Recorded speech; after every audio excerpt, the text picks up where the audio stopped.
After a woman wraps something in clothes, she goes to the yard and throws it into the garbage can. In the meantime, she says hi to the neighbor, and you see her kid Claire riding the bike and having fun. Claire, searching for her mother, enters the house. She hears her mother crying upstairs. Mama? With cautious steps, she ascends towards the attic. When she opens the door, she sees that her mother hung herself. Now Claire is a high school girl struggling with her mother's suicide and the financial hardships her family faces. Her father, Jonathan, is a dumpster driving scavenger. Claire becomes upset when her father gathers garbage around her high school, as it embarrasses her when the other kids catch sight of him. So she tells his father not to work around there, and he agrees and leaves. Blusher. Thank you. High school kids, especially a spoiled hot girl named Darcy Chapman, bully her because of her father's job. Finally, Darcy's annoyance pisses Claire off and they start fighting in the dining room. One day, Jonathan finds that mystery box in the trash. It is an old music box that has Chinese inscription. John gives that music box as an early birthday present to Claire. Claire checks the box and realizes the Chinese inscription guarantees 7 wishes and it also has a lock. Claire, not believing the writings, makes her first wish. She wishes that Darcy Chapman rots. In the middle of the night, the box opens by itself and starts playing music. The next morning, when Darcy wakes up, she notices signs of decay on her body, even in her face, and everyone in high school noticed this. No. Yeah. When Claire gets home, she discovers her dog's brutal death, leading her to realize the devastating toll her wishes have exacted.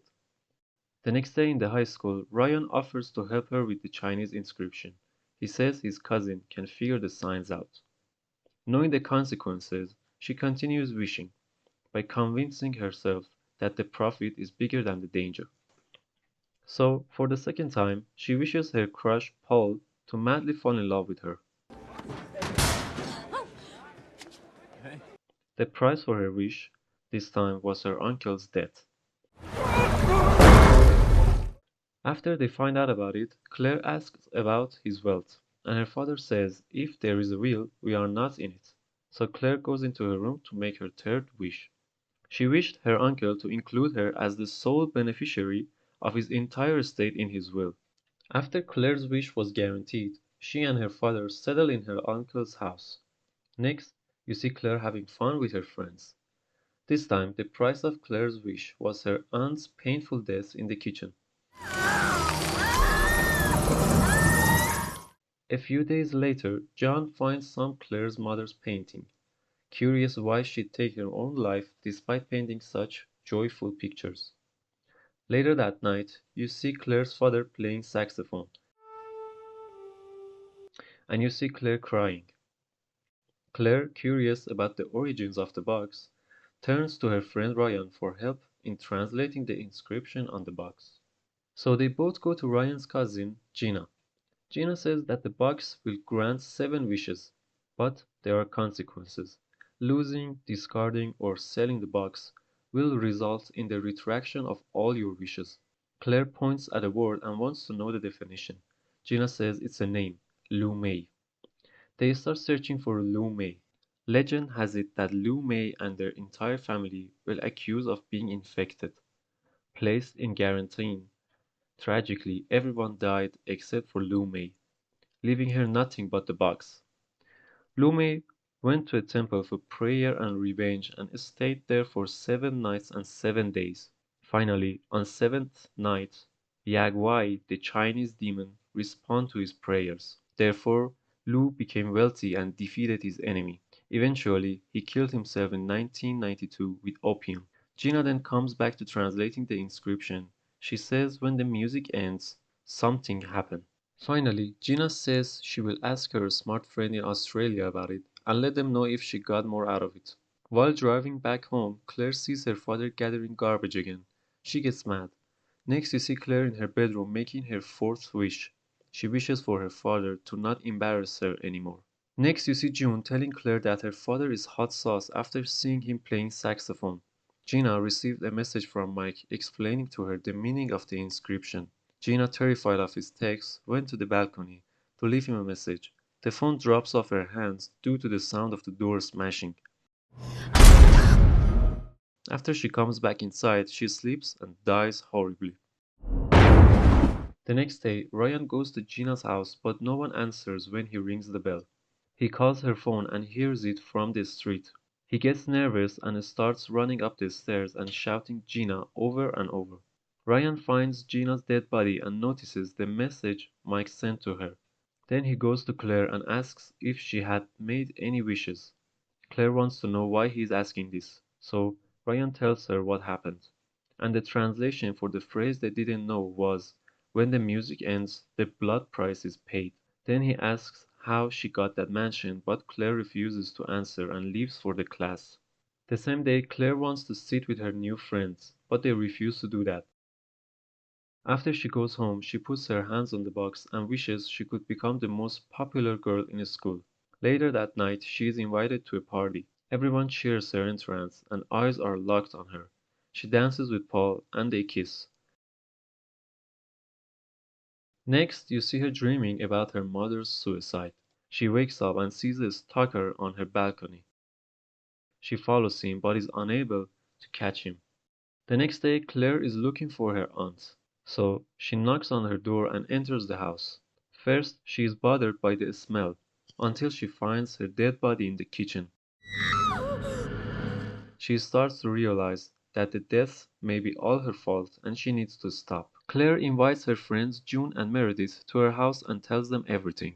At first, they don't make it serious and says it's just a coincidence. In the end, they suggest she throws the box away, and Claire agrees with them. But she can't do it and keeps it to herself.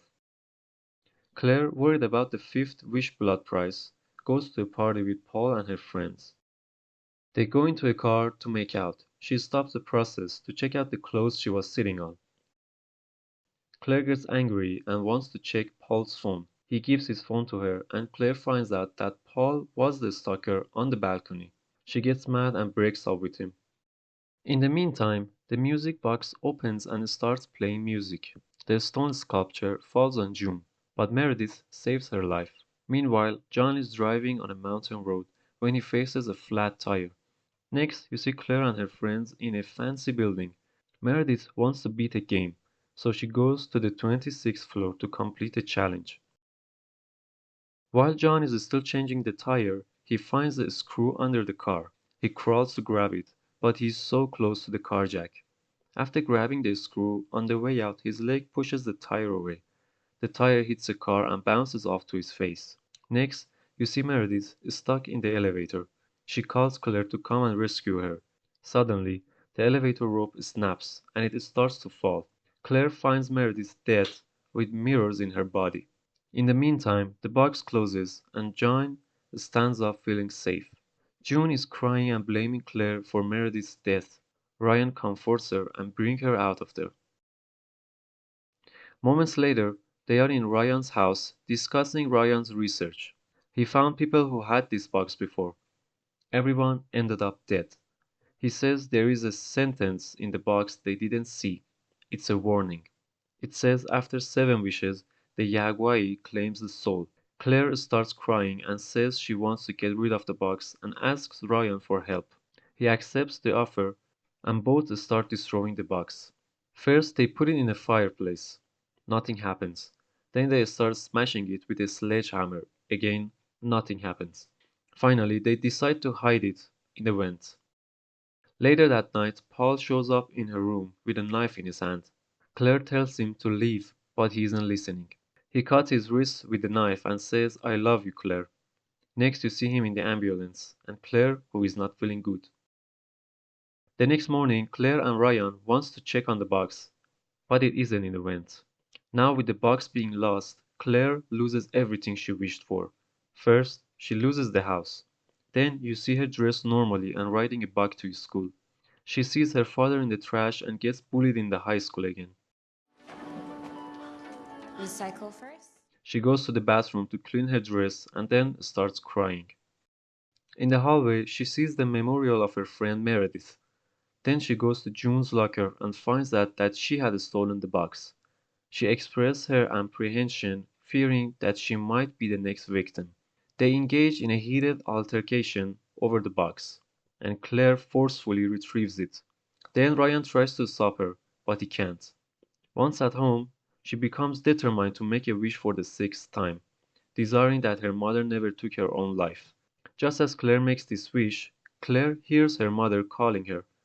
She unexpectedly enters the room, accompanied by her two little sisters. Then they start celebrating Claire's birthday. Later, Claire finds herself in the attic, examining her mother's paintings, and to her surprise, she discovers a painting of the music box. That's when she finds out why her mother committed suicide. In a state of shock, Claire rushes back to her room, only to witness the music box open and playing music. Overwhelmed by fear, she screams and races towards her father, but tragically, as she draws near, she dies to a fatal impact from a chainsaw to his neck. Covered in blood and consumed by rage, Claire crawls back to her room, her anger intensifying. Staring at the box, she realizes she has one final wish left. Determined, she seizes the box and screams, "I wish to return to the morning when my father finds you."